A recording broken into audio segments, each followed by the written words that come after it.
enfin dernière série de vidéos concernant la mer, donc c'est la France, enfin la place de la France dans les espaces et les échanges maritimes. Alors, on a déjà dit ensemble que la France c'est le quatrième pays en termes de marine de guerre, donc on est la quatrième puissance en termes de marine de guerre.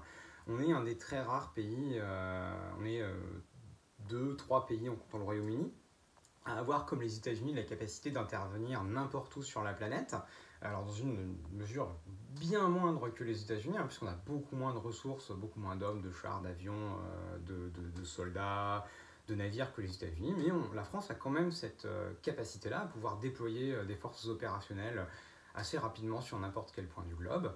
Et alors cette force s'appuie sur l'héritage de son empire colonial et la taille de sa ZEE est aussi un héritage de l'empire colonial français, puisque on a à peu près 95% de la ZEE française qui n'est pas sur les côtes de l'Hexagone, de la métropole. La plus grande partie d'ailleurs est dans l'océan Pacifique autour de la Polynésie française. Alors on refera une carte des espaces où la France va avoir des bases, où elle va avoir sa ZEE, mais rapidement vous avez la Polynésie, la Nouvelle-Calédonie, la Guyane, la Guadeloupe, la Martinique, la Réunion, Mayotte, les Comores, pas l'île qui est en dessous des Comores, pardon. On a une base aussi à Djibouti, on a une base à Abu Dhabi qui est au niveau du détroit d'Ormuz et au niveau du détroit de Bab el-Mandeb. Et on a bien sûr les bases qui sont dans l'Hexagone. Et tout ça, ça fait qu'on a une espèce de ceinture de base au niveau un petit peu en dessous de l'équateur quand même, pas tout à fait au niveau de l'équateur, mais on a une ceinture de base qui permet à la France d'être présente à peu près partout dans le monde. Et à chaque fois, on a une base avec des moyens diversifiés. Alors on va avoir, pas comme les États-Unis, on va avoir 2-3 navires de guerre, 2-3 avions et des soldats, mais vous avez quand même une capacité d'intervention sur chacune de ces bases. Ce qui fait que la France, c'est quand même une puissance, la quatrième puissance qui est reconnue. Et en termes de superficie de ZEE, on est le deuxième pays derrière les États-Unis. Alors si on se resserre un petit peu sur le commerce, alors là c'est un petit peu moins prestigieux, puisque les ports français sont loin des plus grands ports européens. Par exemple, les ports français en totalité vont faire moins de volume en transactions que juste le port de Rotterdam aux Pays-Bas, qui est le premier port européen.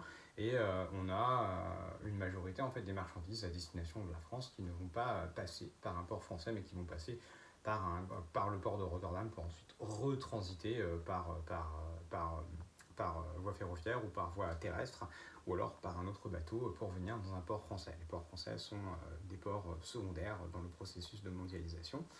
Ce fait-là, il fait que, commercialement parlant, la France n'est pas une grande puissance. On a peu de navires qui battent pavillon français.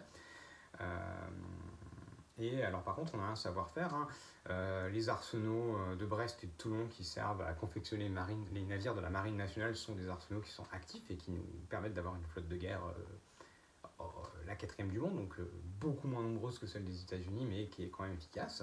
Et on a aussi encore les chantiers, comme les chantiers de l'Atlantique, qui vont fabriquer de grands navires.